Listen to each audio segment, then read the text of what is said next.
My name is Ashima Ananda, and I've written a book. It's called Charging Your Chakras, a practical guide to chakra exploration.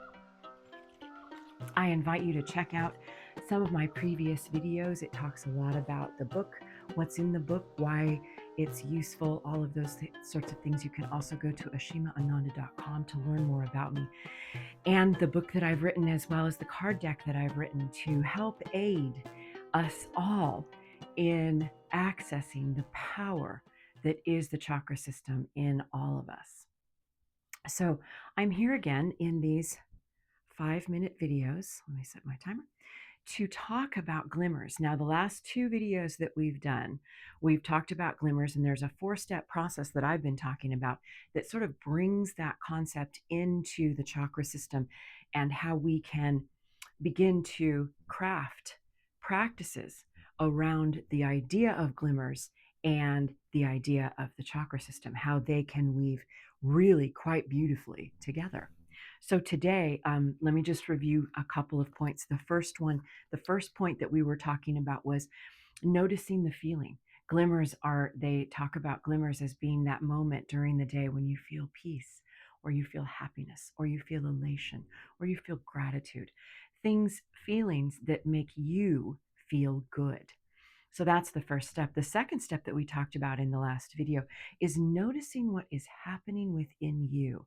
And we talked about the idea that practicing with the chakras and running that energy on a fairly regular basis, maybe using the card deck and doing the meditations on the back as well, help to bring into a clearer focus what the chakra system really is and how it can begin to influence you in your life. So we talked the last time about noticing what was happening within you when you had that glimmer. And then the third one, and this is the one, I really like this one. And what I wrote is memorizing that feeling and how you got there. That one I really like. So memorizing the feeling and how you got there. So we've noticed the feeling. We've looked at what is happening in our bodies and our minds and our spirits as we're feeling that. And now we are into memorizing that, because glimmers inherently are ephemeral. The quote that I used in the first video when we started talking about glimmers, they said, once you start noticing, you'll begin to notice them more and more, and they are absolutely right. However, what we're talking about here is using glimmers as a vehicle that gets you to that place of feeling whatever the feeling is you liked, without concern for the circumstances. So you and I both know when things are going well, it's pretty easy.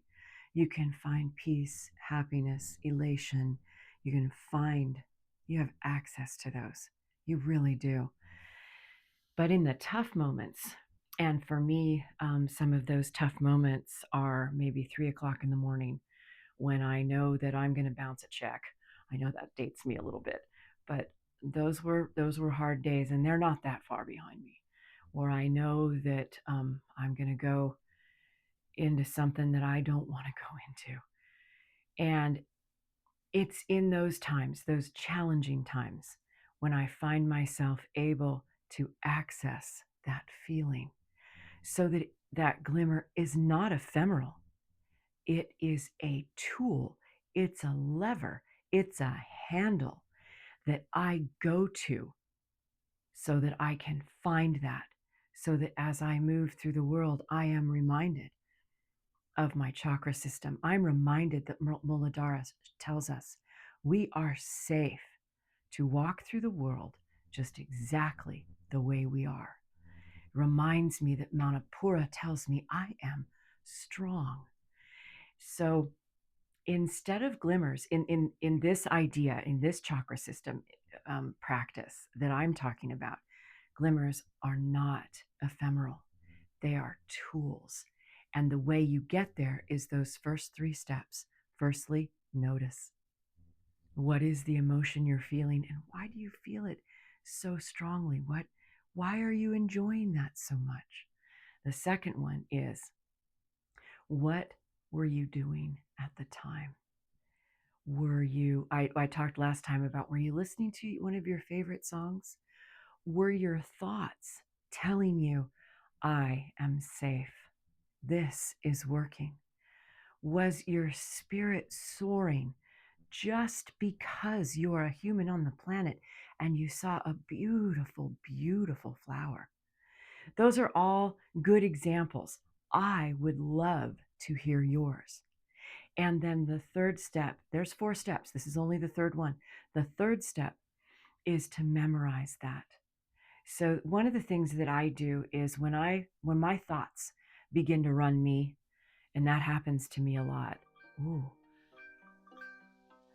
I'm going to save that for the next video. We will pick up on step number 3, and I will relay a little bit of personal information about what happens when my thoughts run me. Sending positive energy out to all beings everywhere. Namaste. The light in me recognizes, honors, and loves the light in you.